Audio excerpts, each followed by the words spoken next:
First on reporter. മുഖ്യമന്ത്രിയുടെ DA സന്ദേശം ജീവനക്കാരുടെ ഫോണിലെത്തിയതിൽ കടുത്ത ആരോപണവുമായി NGO അസോസിയേഷൻ സംസ്ഥാന പ്രസിഡന്റ് ജാഫർ ഖാൻ.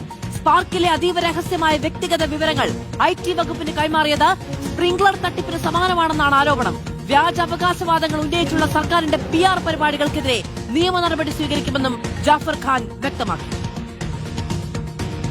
ഇത് ജീവനക്കാരിൽ നിന്ന് അവരുടെ പാർക്കിൽ നിന്നുള്ള ഡാറ്റ മോഷണമാണ്. ശരിക്കും അവരുടെ വ്യക്തിപരമായ വിവരങ്ങളടക്കം സ്പാർക്കിൽ അപ്ഡേറ്റ് ചെയ്തിരിക്കുക.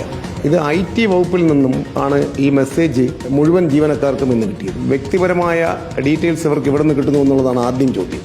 അപ്പോൾ ഇത് ശരിക്കും സ്പ്രിംഗ്ലർ അഴിമതിയിൽ കണ്ടെത്തിയതുപോലെ സ്പാർക്കിൽ അപ്ഡേറ്റ് ചെയ്ത ജീവനക്കാരുടെ ഡീറ്റെയിൽസ് മറ്റ് പല മേഖലകളിലും പലതിനും ഉപയോഗിക്കുന്നു എന്നുള്ളതാണ് ഏറ്റവും വലിയ ആശങ്ക. ഇതൊരിക്കലും ആശാസ്യമല്ല, ജീവനക്കാർക്ക് അംഗീകരിക്കാൻ കഴിയില്ല. ഇതിനെതിരെ ശക്തമായ പ്രതിഷേധവും നിയമപരമായ നടപടിയുമായി NGO അസോസിയേഷൻ മുന്നോട്ട് പോകും. ജീവനക്കാരുടെ സ്വകാര്യതയിലേക്ക് കടന്നുകയറിയ മുഖ്യമന്ത്രിക്കെതിരെ കേസെടുക്കണമെന്ന് രമേശ് ചെന്നിത്തല ആവശ്യപ്പെട്ടു. സർക്കാർ ഉദ്യോഗസ്ഥന്മാരുടെ സ്വകാര്യ വിവരങ്ങൾ ചോർത്തി അത് മുഖ്യമന്ത്രി തെരഞ്ഞെടുപ്പ് പ്രചരണത്തിന് വേണ്ടി ദുരുപയോഗം ചെയ്യുകയാണ്. തന്നെയുമല്ല, ഈ DA ഒക്കെ എത്രയോ കാലം മുമ്പ് കൊടുക്കേണ്ടതായിരുന്നു. ഇതൊന്നും കൊടുക്കാതെ പിടിച്ചുവെച്ച് തെരഞ്ഞെടുപ്പ് സമയമായപ്പോൾ ഇത് കൊടുത്തുവെന്ന് ഉത്തരവിറക്കി ഓരോ വ്യക്തിക്കും ഇന്നലെ എന്റെ PAക്ക് വരെ കിട്ടി.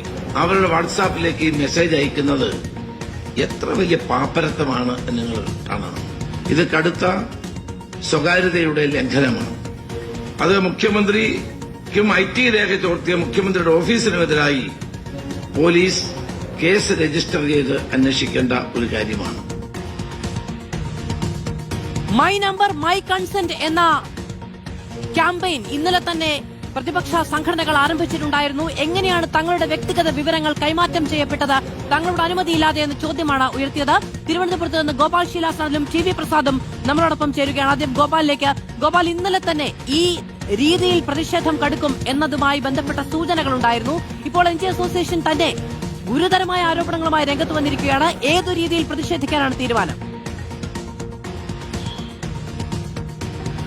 മാധു സൂചിപ്പിച്ചതുപോലെ തന്നെ രണ്ട് തരത്തിലാണ് ഇതിൽ പ്രതിഷേധം ഉടലെടുത്തിരിക്കുന്നത്. ഒന്ന്, നേരത്തെ പറഞ്ഞതുപോലെ അധ്യാപകരും ജീവനക്കാരും അടങ്ങുന്ന ഒരു വിഭാഗം പ്രതിപക്ഷ സംഘടനയിൽപ്പെട്ടവർ മൈ നമ്പർ മൈ കൺസേർട്ട് എന്ന ഹാഷ്ടാഗോടുകൂടി തന്നെ ഈ വരുന്ന, അതായത് ഏത് അക്കൗണ്ടിൽ നിന്നാണോ ഈ മെസ്സേജ് വരുന്നത് ആ മെസ്സേജിനെ ബ്ലോക്ക് ചെയ്യുകയും ആ അക്കൗണ്ടിനെതിരെ റിപ്പോർട്ടിംഗ് ക്യാമ്പയിൻ നടത്തുകയും ചെയ്യുകയാണ്. അത് ഒരു വശത്ത് നിലനിൽക്കുന്നു. മറ്റൊരു വശത്ത് NGO അസോസിയേഷന്റെ നേതൃത്വത്തിൽ കുറച്ചുകൂടി കടന്ന് ഒരു നിയമ നടപടി കോടതിയെ സമീപിക്കുക എന്ന തരത്തിലേക്ക് ഈ കാര്യങ്ങളെ കൊണ്ടുപോവുകയാണ്. കടുത്ത ആരോപണങ്ങളാണ് NGO അസോസിയേഷന്റെ സംസ്ഥാന പ്രസിഡന്റായിട്ടുള്ള ജാഫർ ഖാൻ നമ്മളോട് വ്യക്തമാക്കിയത്. അതായത് സ്പാർക്കിൽ മാത്രം അപ്ഡേറ്റ് ചെയ്തിട്ടുള്ള കേരളത്തിലെ മുഴുവൻ സർക്കാർ ജീവനക്കാരുടെയും വ്യക്തിഗത വിവരങ്ങൾ IT വകുപ്പ് വഴി ഇത്തരത്തിൽ കൈമാറുകയും ആ വകുപ്പ് വഴി ഇത്തരത്തിൽ ജീവനക്കാരുടെ സ്വകാര്യതയിലേക്ക് മെസ്സേജുകൾ അയക്കുകയും ചെയ്യുന്നു. എങ്ങനെയാണ് ഈ ജീവനക്കാരുടെ വ്യക്തിഗത വിവരങ്ങൾ, മൊബൈൽ നമ്പരും അതിനോടൊപ്പം തന്നെ അവരുടെ പേര് വിവരങ്ങളും അടക്കമുള്ള വ്യക്തിഗത വിവരങ്ങൾ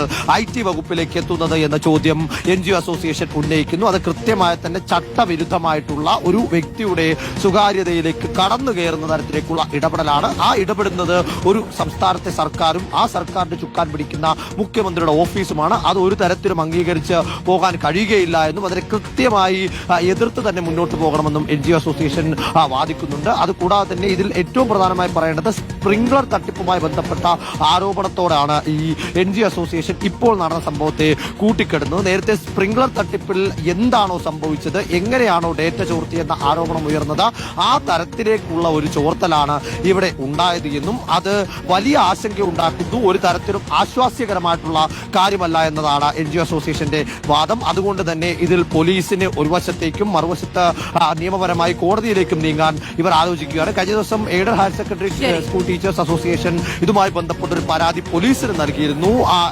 സൈബർ വിഭാഗം ADGP ആയിട്ടുള്ള ശ്രീജിത്ത് IPS ഇത്തരത്തിൽ ഒരു പോലീസ് പരാതി എന്ന രീതിയിൽ നൽകിയത്. സമാന്തരമായി തന്നെ NGO അസോസിയേഷൻ ഹൈക്കോടതിയിലേക്ക് നീങ്ങുകയാണ് ഈ വിഷയത്തിലെന്നാണ് മനസ്സിലാക്കാൻ സാധിക്കുന്നത്. മാധു, ശരി.